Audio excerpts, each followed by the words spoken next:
Hi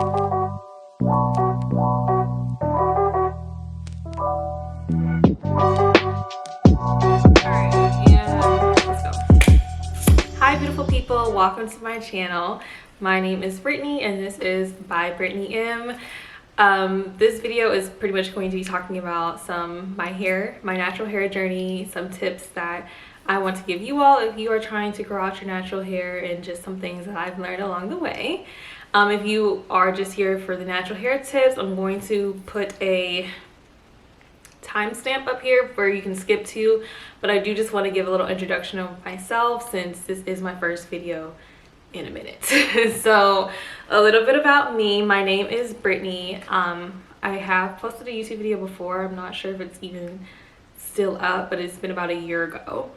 And to be honest, I have wanted to start a YouTube channel for a really long time, and it's just when I finally got the resources, I would film, I would record. I have so many videos recorded and even edited, but I don't know what it was within myself that I had to overcome to just say, you know what, I'm just gonna go for it. I think definitely when I first had this YouTube vision journey, I was, influencer.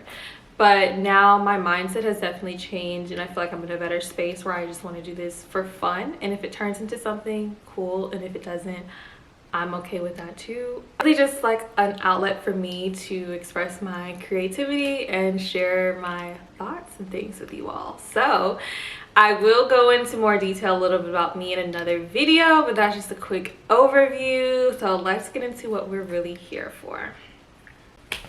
Okay, so we're here to talk about my natural hair. This is 100% my hair. No extensions, no clip-ins, no add-ons, no nothing. This is all, look, this is all me.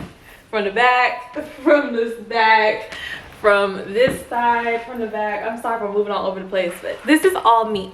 And I want to tell y'all, this is 100% my natural hair. And y'all, let's just rewind and take a trip down memory lane.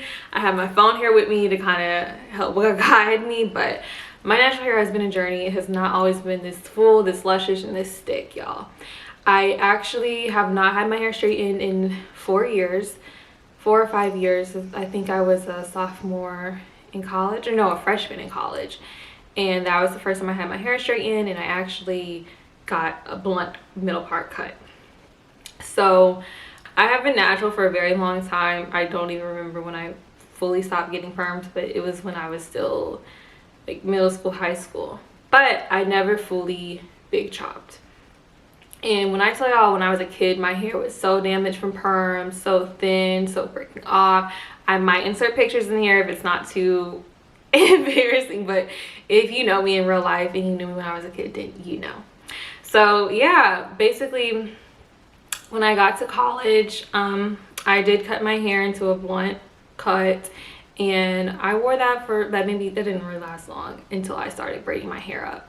And then it wasn't really until 2018, I want to say, when I was like, okay, I want to take my natural hair journey seriously, because that's when I started watching YouTube videos about how to style my natural hair and things like that, and things just weren't sticking.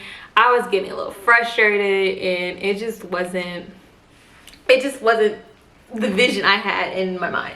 And I wanted to start over and to see where this would happen.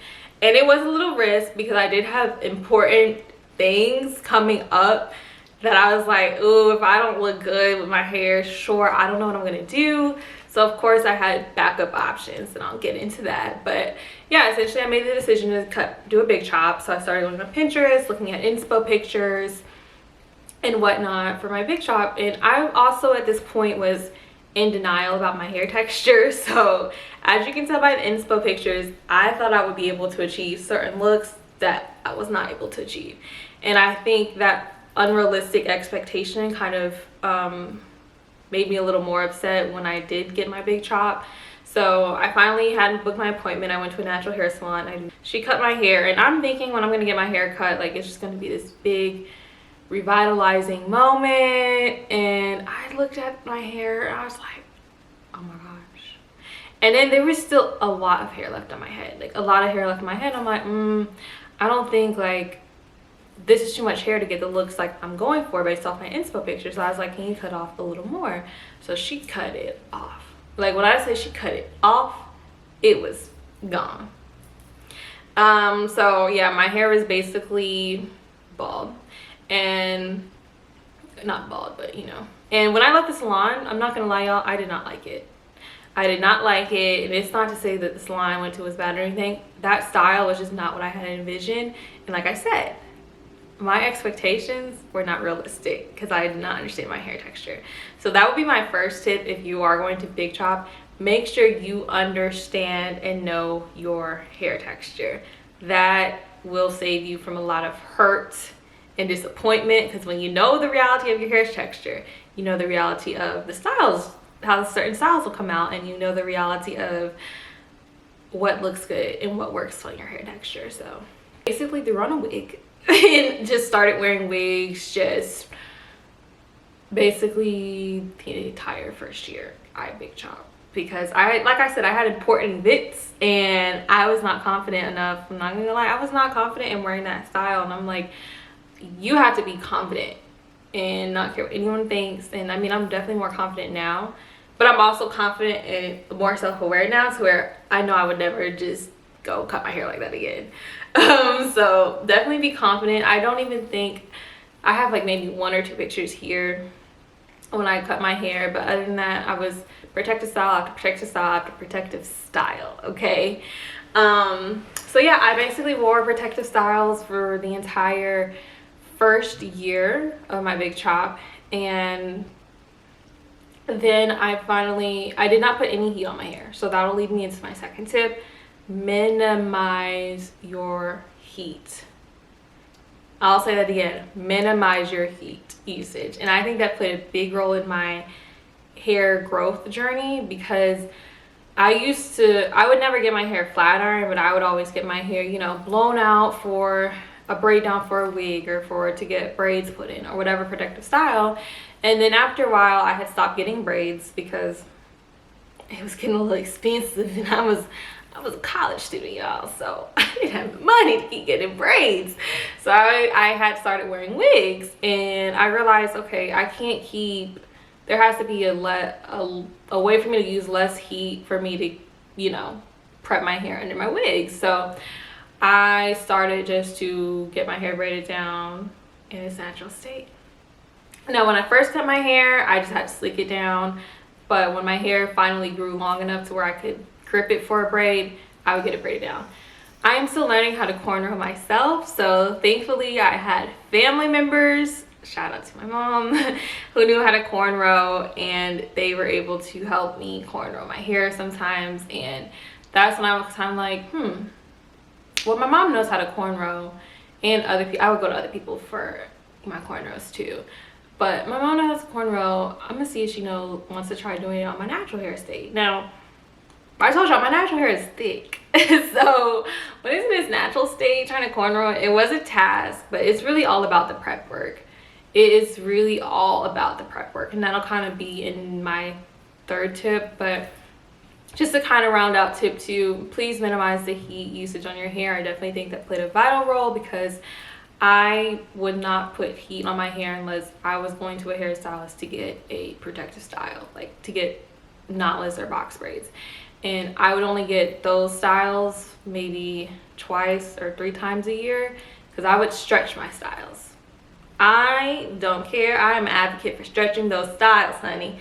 I remember I had faux locks for almost 3 months. And as long as you really care and maintain the cleanliness of your hair, I feel like it's fine. I mean, it worked for me, so hey.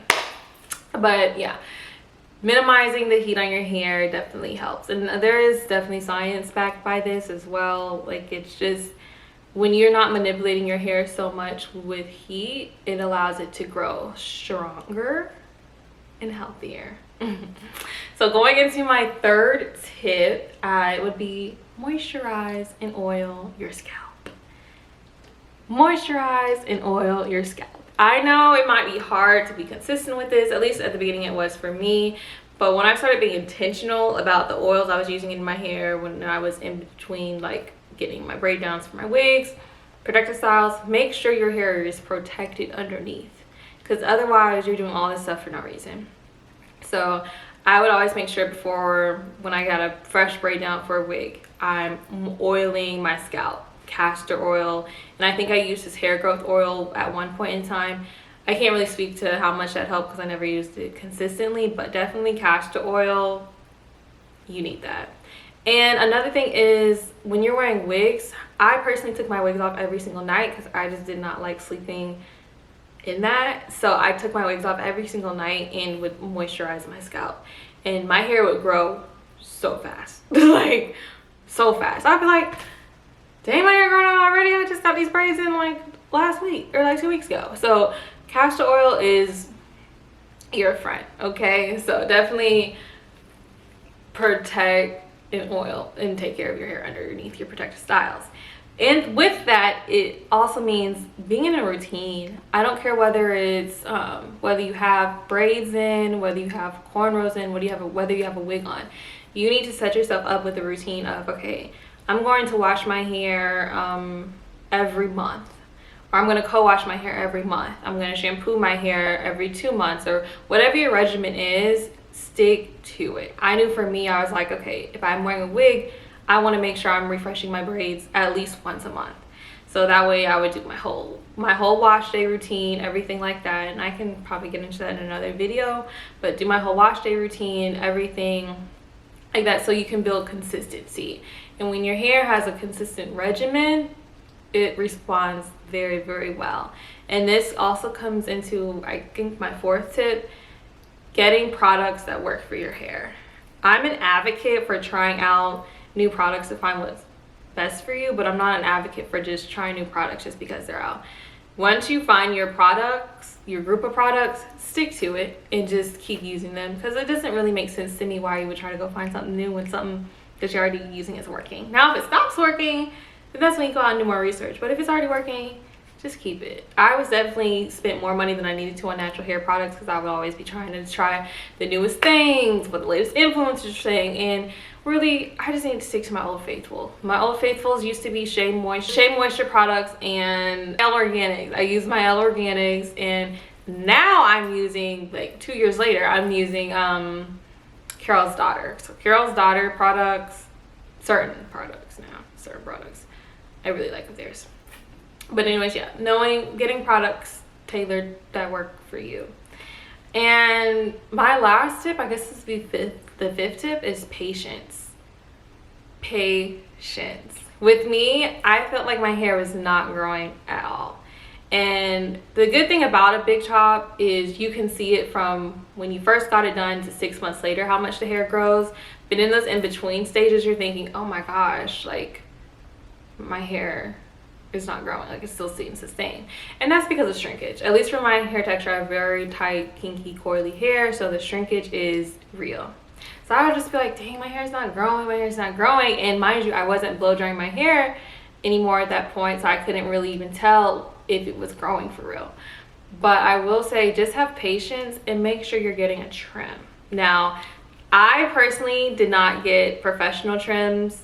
This is my first time getting my hair professionally trimmed, and so she was telling me that getting it trimmed is very important, getting it trimmed every 6 weeks, so that way you're not having so much snagging and so much tangling on your ends, and that your ends can really grow and not break off. So definitely get trims. I did not, but going forward, that will be part of my routine. And yeah, just going back to the patience piece, just have patience, trust the process. And if you're not in love with your texture, don't feel bad. If you don't have the resources or anything to, you know, get a wig or cover it up, just keep trying and finding new things that work for you and that you like, and just be confident in whatever style you wear. Be confident, because when you're confident, nobody can tell you anything. And to be quite frank, if someone comes up to you and says they don't like your hair, that's weird, one. And two, girl, nobody asked you, so like, okay, look, you don't like it, but I love it, so now what? Now what do we do here? So those are just kind of my 5, I guess 6 tips that I have on my natural hair journey. I don't want to make this video too long, but if you do have questions, just drop them down in the comments below and just let me know what else you guys want to see from me.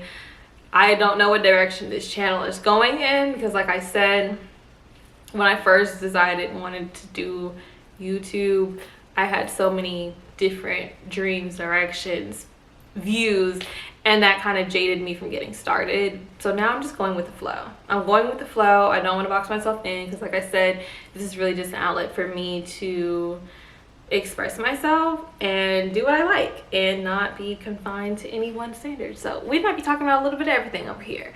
So if you like this video, go ahead and give it a thumbs up. Subscribe if you feel so inclined to, and I will see you guys in my next one. Bye.